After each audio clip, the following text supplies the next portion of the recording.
people, at your way salute, una miss to change una old naira note with new ones before May 31st. No worry, you get 2 chances to take still do am. 1, carry your old naira note, 50 naira note, 20 naira note, 10 naira note, 5 naira note, and coins go deposit for your bank account. 2, carry your old naira note, go any bank when near you pass, give them, they will give you the new chacha ones one time. Remember, say our naira and our identity, handle them well. This message now from the Central Bank of Nigeria.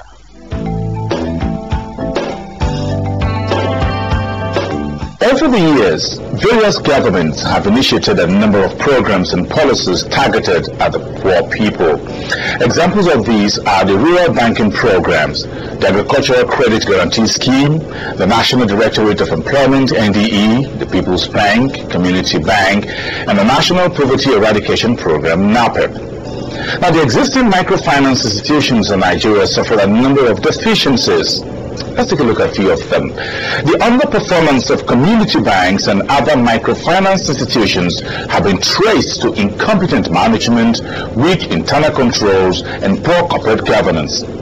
Second, the weak financial base of many community banks cannot adequately provide a cushion for lending to micro-entrepreneurs without collateral. For instance, only 75 out of 600 community banks examined by the Central Bank of Nigeria in 2005 had up to 20 million naira shareholders' funds, which is not impaired by losses. Other deficiency of the existing microfinance institutions is that the size of the unserved market is very large. Take a look at the numbers. The average banking density in Nigeria is 1 bank to 33,000 Nigerians. That's for urban areas. In the rural parts of the country, that figure rises significantly to 1 bank to 57,000 Nigerians. 4. Now, for reasons of these weaknesses, these institutions cannot access the large pool of international funds available from donor agencies. As of December 2004, only 30% of the 29 billion naira of the Small and Medium Enterprises Equity Investment Scheme funds have been utilized. Now, the SMEs funds has not been so dispersed due to lack of confidence in the existing microfinance institutions through which the funds would have been dispersed. But a critical question before the break is, how do we rectify these anomalies? Join us after the break.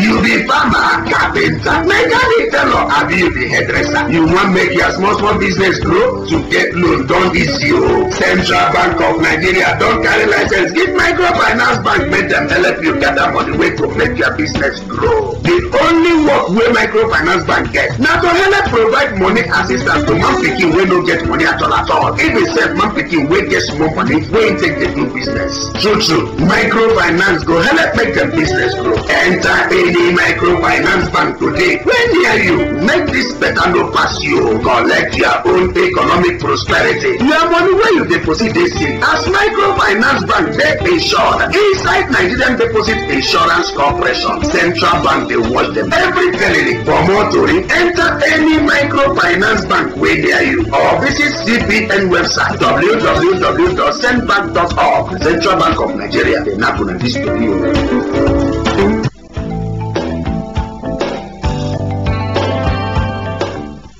Welcome back. The Central Bank of Nigeria has been at the forefront of rectifying a number of deficiencies in microfinance institutions in Nigeria. For instance, the Central Bank in December of 2005 launched a new microfinance policy called Microfinance Policy and Regulatory Framework.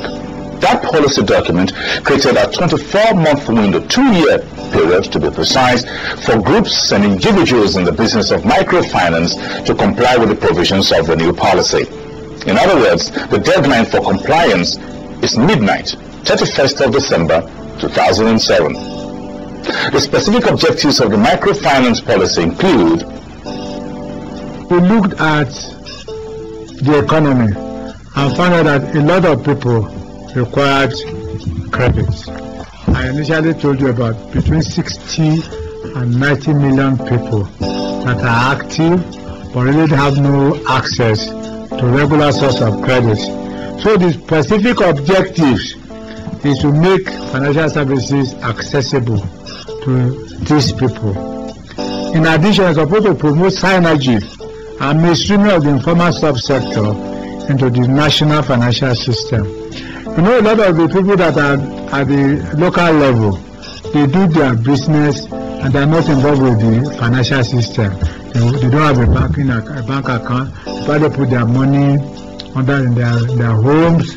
So when they need financial services, they really don't know where to go. They probably are left with going to the money lenders, and of course the kind of interest they pay is very much higher than what they will pay if they are taking money to the bank, their money to the bank, and they have used that to leverage banking services. Enhanced service delivery by microfinance institutions to micro, small and medium entrepreneurs. And this is how that one will happen. Because they are being regulated, then they have to keep proper books. They have to do their business the way businesses should normally be done. Whereas when they were without regulation, they didn't have anybody saying, oh, what are you doing there? Nobody was monitoring. But with the new policy, we are going to be monitoring what microfinance institutions are doing. Then we want them to contribute to rural transformation. Recently there was an article in The Economist, and in fact in the CNN recently, that in the developing world, 50% of the population will be living in cities by 2008. And of course, beyond that, I'm sure that percentage will grow. In order to address that, then we have to develop rural people so that they can have access to finance, so they can do their own businesses in their locality and not migrate to the cities. Now, in trying to achieve all of these, the microfinance policy and regulatory framework document sets for itself a number of targets, which include that by the year 2020, the majority of the poor in Nigeria, but economically active population, would have been covered, thereby creating millions of jobs and reduce poverty. The document also planned to increase the share of microcredit as a percentage share of total credit from 0.9% in 2005 to at least 20% by the year 2020. And third, to promote the participation of at least 2/3 of the states and local governments by the year 2015. One of the other targets moving forward includes the elimination of gender disparity by improving women's access to financial services by 5% every year, and increase the number of linkages among commercial banks, development banks, specialized finance institutions, and microfinance banks by 10% every year.